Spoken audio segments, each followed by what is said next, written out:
prepárate como María. El Señor esté con vosotros. Lectura del Santo Evangelio según San Mateo. Gloria a ti, Señor. En aquel tiempo Jesús se dirigió al mar de Galilea, subió al monte y se sentó en él.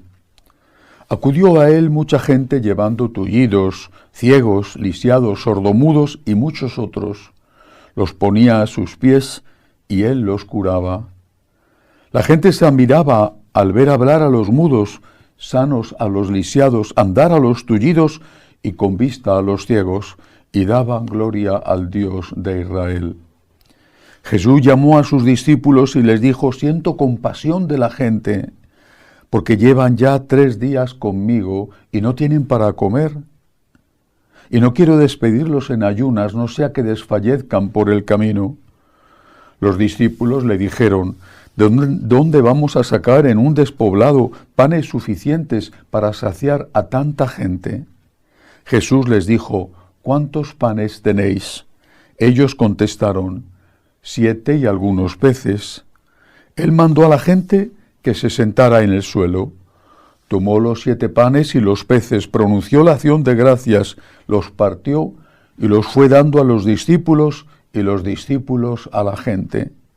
Comieron todos hasta saciarse y recogieron las sobras, 7 canastos llenos. Palabra del Señor. Gloria a ti, Señor Jesús. Nuestro Señor es el Dios de la misericordia. Solamente el amor infinito de Dios, tan infinito, tan grande como su poder, podía llevar al Todopoderoso a hacerse hombre. ¿Qué somos los hombres para que Dios se haya hecho hombre para salvarnos? Es una prueba de su amor, repito, tan grande como su poder.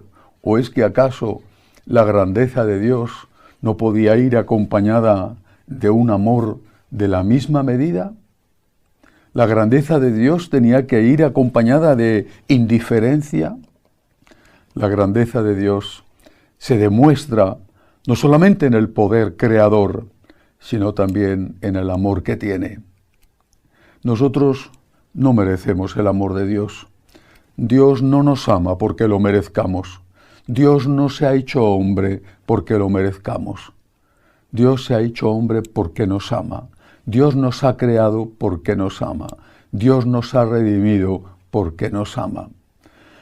Y este amor, esta compasión de Jesús, esta compasión de Dios, hoy se pone de manifiesto en este Evangelio y lo dice explícitamente el Señor cuando ve a esa multitud a la cual está sanando de sus bienes, de sus enfermedades, de todo tipo, y que los ve también hambrientos, les dice: tengo compasión de ellos.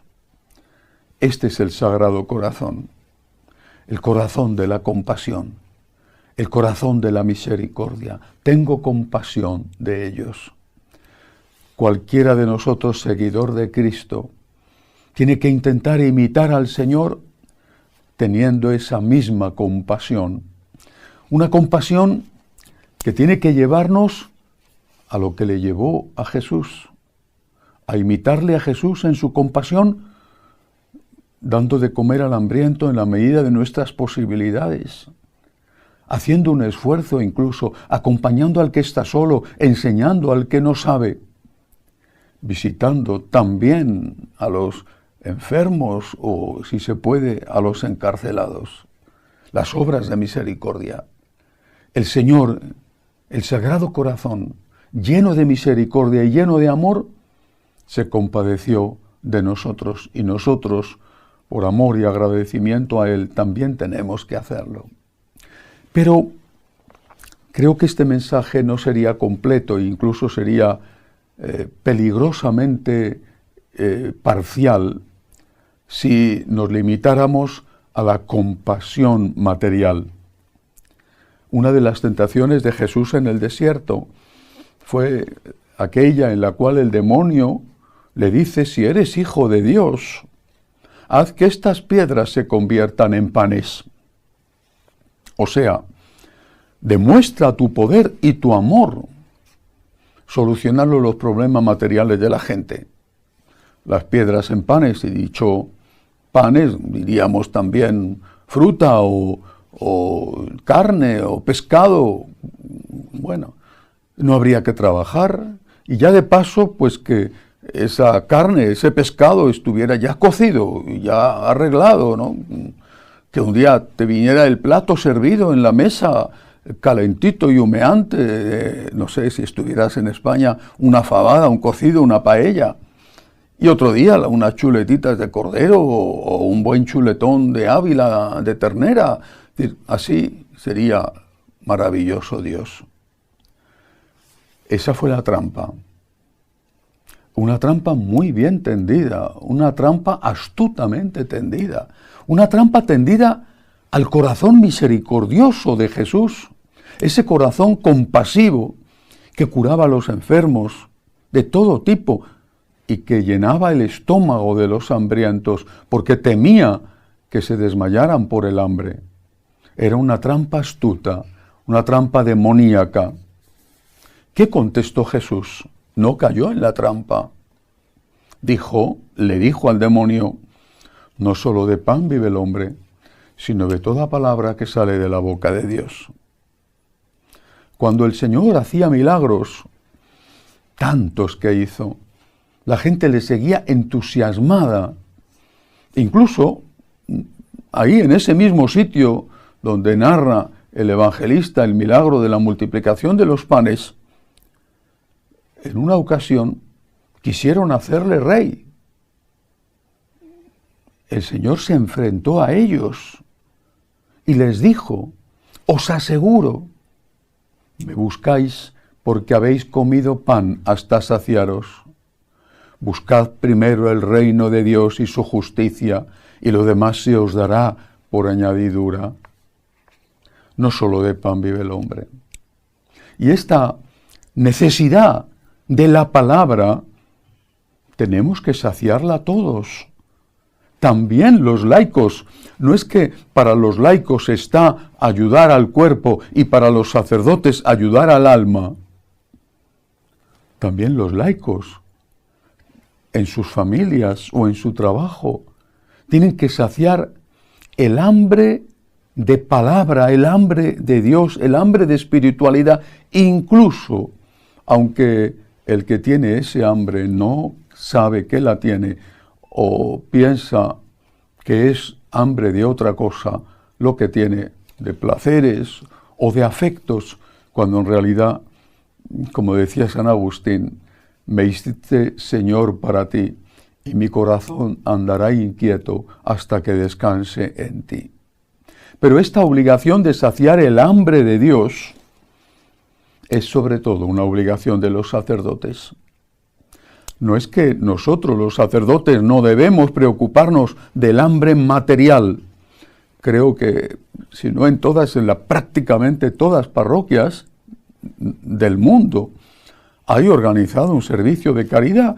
Recogen ropa y la reparten, recogen periódicamente alimentos, los reparten y tienen un servicio para ayudar en la medida de sus posibilidades a tantos que no pueden pagar el alquiler o no pueden pagar la factura de la luz o simplemente necesitan comida.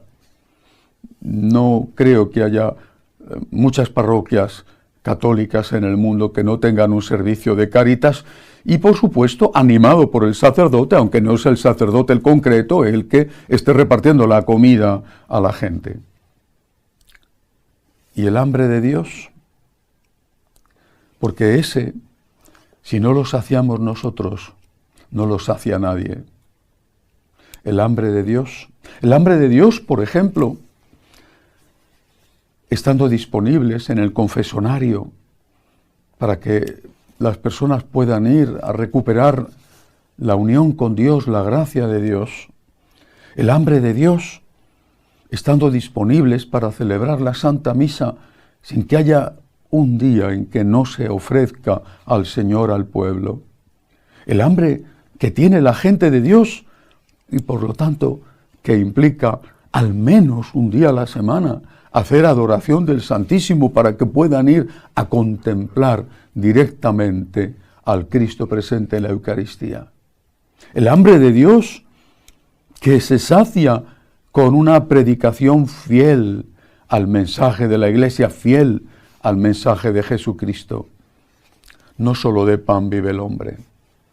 Y cuando pensamos que el hombre vive solo de pan, pues resulta que el hombre se marcha a otro sitio a llenar esa necesidad de Dios que tiene. Siempre me acuerdo de la frase que un nuncio en Centroamérica les dijo a los obispos de ese país: ustedes han hecho una opción por los pobres y los pobres han hecho una opción por las sectas. Si no saciamos el hambre de Dios, se van a ir a buscar otro sitio donde sacien ese hambre.